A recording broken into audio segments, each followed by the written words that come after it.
whole initiative? Thank you so much. We wish all schools could be part of this initiative.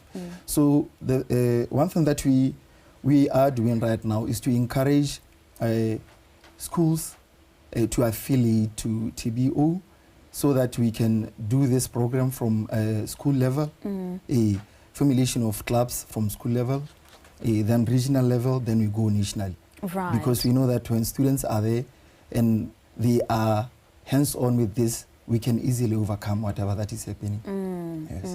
And you know, technology is something that has become quite a very critical tool in enhancing and in the progression of such initiatives nowadays. I want us to, you know, go deeper, delve deeper into it and, you know, understand exactly what type of technologies you're going to be employing in order to make sure that this initiative runs smoothly, seamlessly, and it reaches where it's supposed to reach. Firstly, like we've mentioned that the young ones have come up with ideas, and young ones we mean for your 10-year-olds, your 14-year-olds. So what they've done is they did their own research, and they were looking at what it is that other countries are doing, and they were looking at how do they then make sure that this also applies to us here in Botswana. And from here, what will then happen is that working with BDIH, this is now when, you know, they are going to be taking the innovation hub. They are the ones that are now going to be taking it out and calling for people who are interested in building into those ideas, which we now call a hackathon. So with the innovation hub, we'll be able to bring in now the older ones. We are still looking at the adolescents, we are still looking at the young persons, because we want them to be the ones who are at the forefront. So they are the ones that are going to be working with these young ones and developing these ideas, because obviously when I come up with an idea, it doesn't necessarily mean that I'm the one who will be able to do it. So we know that the older ones, the 18-year to 24-year-olds, these are the ones who are more advanced, and they also have access to the technology, because some of them are in tertiary schools. So they will be having that interaction between the young ones and the older ones. Then they will help in coming up with the different technologies. You know, they are going to be doing the research. We are not the experts in the area, but they are going to be making sure that you know, whatever devices, gadgets that they might want to use, they are going to be coding and coming up with, you know, all the fancy things, as long as we can find a solution that will help us, you know, be it in the reporting of the violations happening for children or the identification. That is all that we need to see happening. You should hear some of the ideas that they have come up with. They are brilliant ideas. Wow. Wow. Yeah. If you could just, you know, interest us with just one of these brilliant ideas. Yes. There's one idea which the young ones are actually envisioning coming up with a device that will be able to identify when a child is in distress, where a child can actually go into their device and be able to report when they're going through abuse, because we know that our children have got cell phones. So they're envisioning an app within their cell phones which will be able to, you know, you just click a button and then it goes straight to the police officers, it goes straight to the social workers, it goes straight to even a trusted adult. You know, in that way, you know, our response rate then becomes faster than if a child were to wait until Gomolemo comes to visit. Then that's when they can talk to them, or might even be afraid to talk to them because the perpetrators might be around. Right. Talk about mindset change. Absolutely. Talk about mindset change and infusing technology into everything that we do nowadays, simplifying our lives, which I think that is one brilliant idea indeed. Now I'm interested in knowing about more that they have, but in the interest of time, you know, Mr. Kgosimore, the media and broadcasting plays quite a huge role in things such as raising awareness on issues like, you know, child violation or child abuse. We've seen multiple of such being rolled out. What exactly are you going to be doing that's different and, you know, much more effective with this or during this initiative? Okay, thank you so much, madam. Like Gomolemo has said, it's a very good thing to have joined hands with UNICEF because it gives our kids the free, I would say a free role to broaden up their minds, to invest more on technology. These students, they are not helped by anyone. They just use whatever the experience they have in our societies, in terms of what they've seen, what they live through, what they experience on daily basis. So organizations like UNICEF, they give them that platform to say, students, think about whatever that you can do or you can invent to combat this.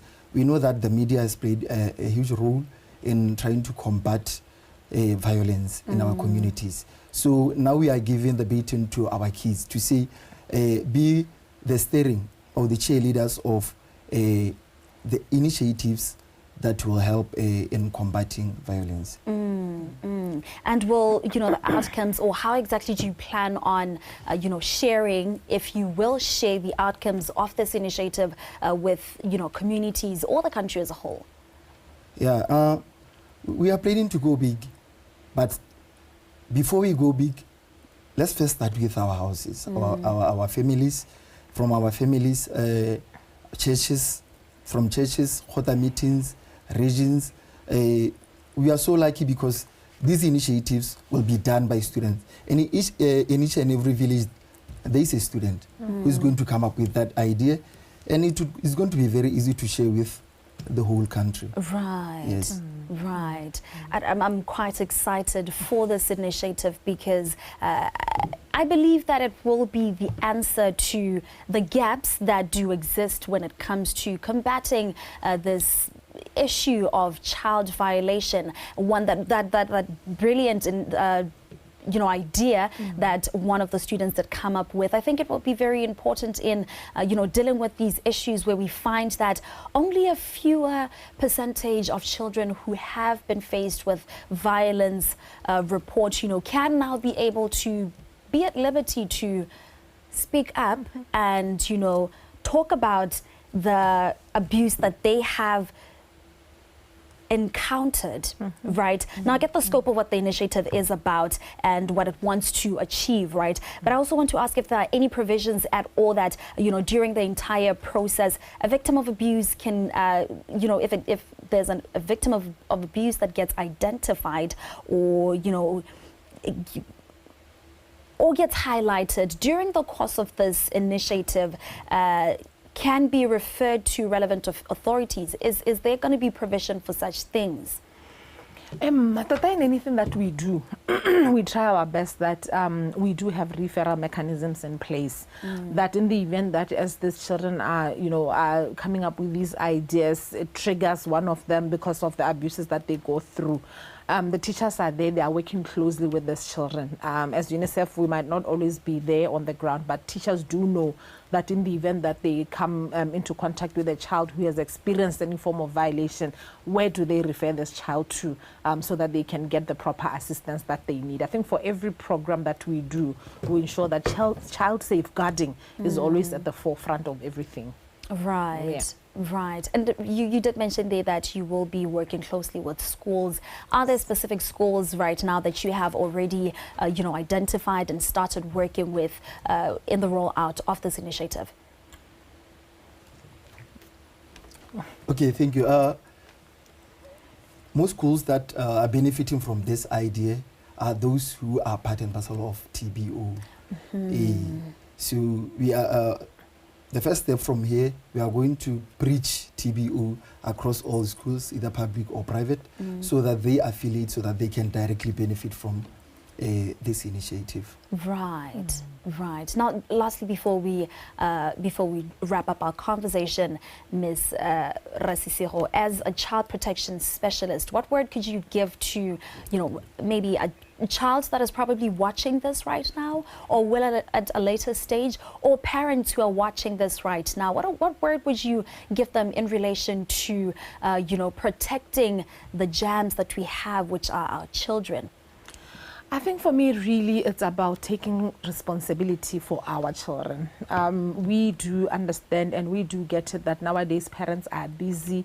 They are, most of the times they are out working and, leaving children to fend for themselves. And at times leaving children with people who are really very questionable to be leaving their children with. So for us, it's about, can we please be very vigilant, know who we are leaving our children with, know where our children are at all times, and be attentive to our children, because in the event that our children are going through abuse, if you're an attentive parent, you are going to be able to notice those, those negative vibes that are going on with your child. I also would just like to encourage, reporting of cases, because our Children's Act is very clear. Failure to report a violation against the child makes you a perpetrator as well. You are an accomplice to that crime that is being perpetrated against this child.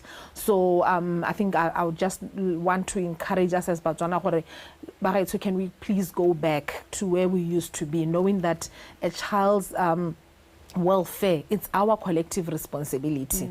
It's not just my child alone, and then when bad things are happening to somebody's child, I just turn a blind eye, because it is going to take all of us to protect our children and ensure their full development, whether educationally, whether health-wise, whether mentally, psychologically, it will take all of us. Right. Well, that is all the time that we did have this afternoon, but thank you so much for joining us right here on Botswana Connect. Thank you.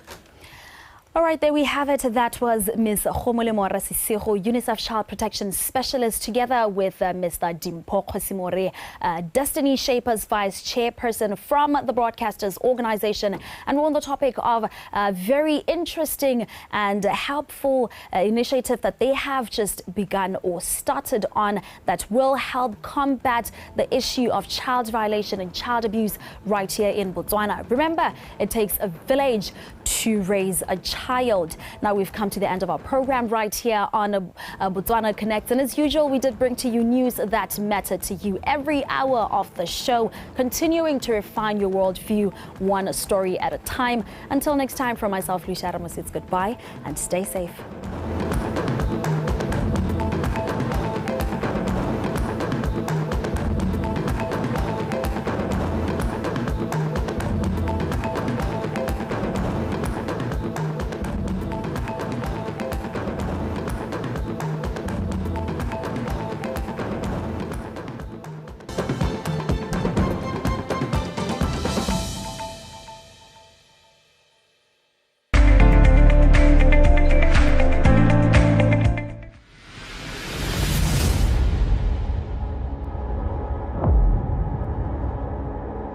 This world will get to learn and understand the Botswana government's focus and plan